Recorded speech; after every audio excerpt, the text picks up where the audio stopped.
Hyrule Warriors is more of a Warriors game than it is a Zelda game. That's a good point to start with, right? Right. If you were worried that Hyrule Warriors was going to be too Zelda for a Dynasty Warriors fan, and by too Zelda I mean too heavy on the puzzles and the running around and a bit too light on the combat, then you don't need to worry. Hyrule Warriors is, true to its name, a Warriors game through and through. But why should you play it? You, the discerning Warriors player. What could Nintendo's world of magical triangles and elf ears potentially offer to you? Well, I'll start with the bad. Hyrule Warriors does err on the easy side of the Warriors spectrum, and that alone could be sounding the warning klaxon for the long-term Warriors player. Considering I played Hyrule Warriors immediately after spending a while with Warriors Orochi 3, the lack of aggression from Hyrule's basic mobs was an initial disappointment, I'll admit.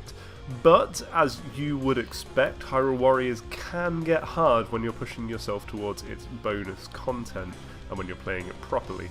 Half of Hyrule Warriors' 100 collectible gold Skulltulas, and therefore more than half of its hidden missions, do force you to seek out bonus objectives on hard difficulty, alongside beating adventure stages without taking more than 4 hearts of damage.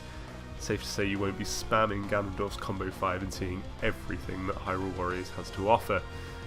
The difficulty that key enemies provide is somewhat unique to Hyrule Warriors too, with projectiles being a key threat. Charge blindly at any commander and chances are you're going to take a fireball or a magic bolt or a sword beam to the chops. And when you combine this with those strict unlock requirements, you've immediately got a more demanding game once you actually delve into the meat of unlocking everything and completing everything. And that's without even mentioning the additional hero difficulty.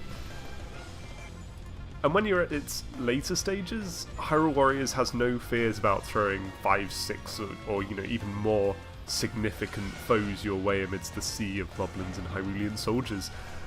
Hyrule Warriors can be so brash with its numbers that the game can cruel at times, but beating down this many key enemies while avoiding all that damage is as satisfying as you would expect. Well, actually, it might be more satisfying, and that's mainly thanks to Hyrule Warriors' weak point meter, which is one of the game's more interesting additions to the Warriors lexicon. The weak point system is applied to all foes. It's a way of enabling you to react to an enemy's attacks, giving you opportunities to deal big damage for well-timed retaliations.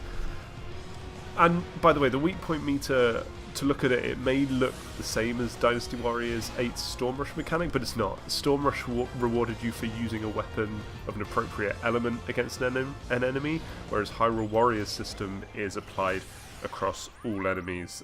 That's also in part because the Warriors only use one weapon, so it would be quite punishing if it was the same as Storm Rush, but it's not.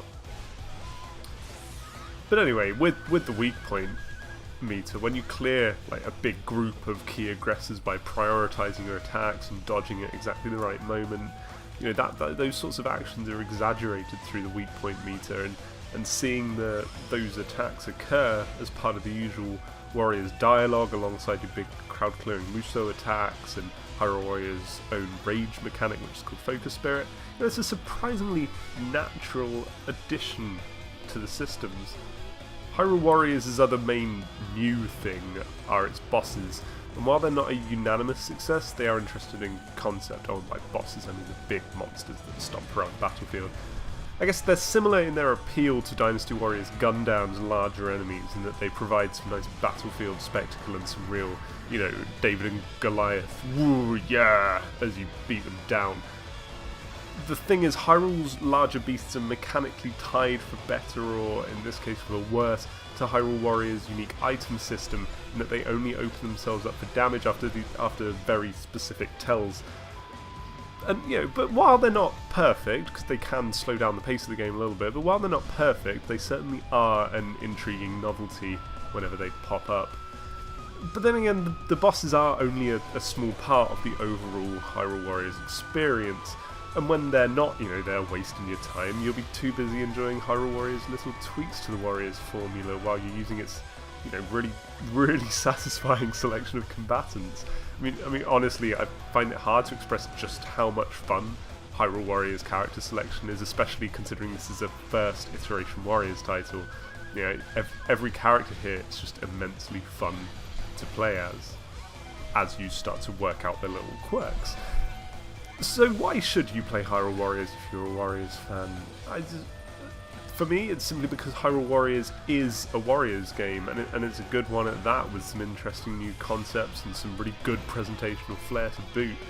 It might not establish the Wii U as the #1 system for the Warriors concepts.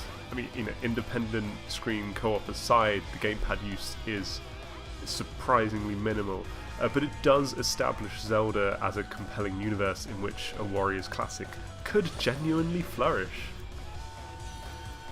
So for more on Hyrule Warriors, Zelda, and gaming in general, make sure you prod that little subscribe button down there, and also keep your eyes on godisageek.com while you're at it. And until next time, I've been James Bowden. Ta-ta for now.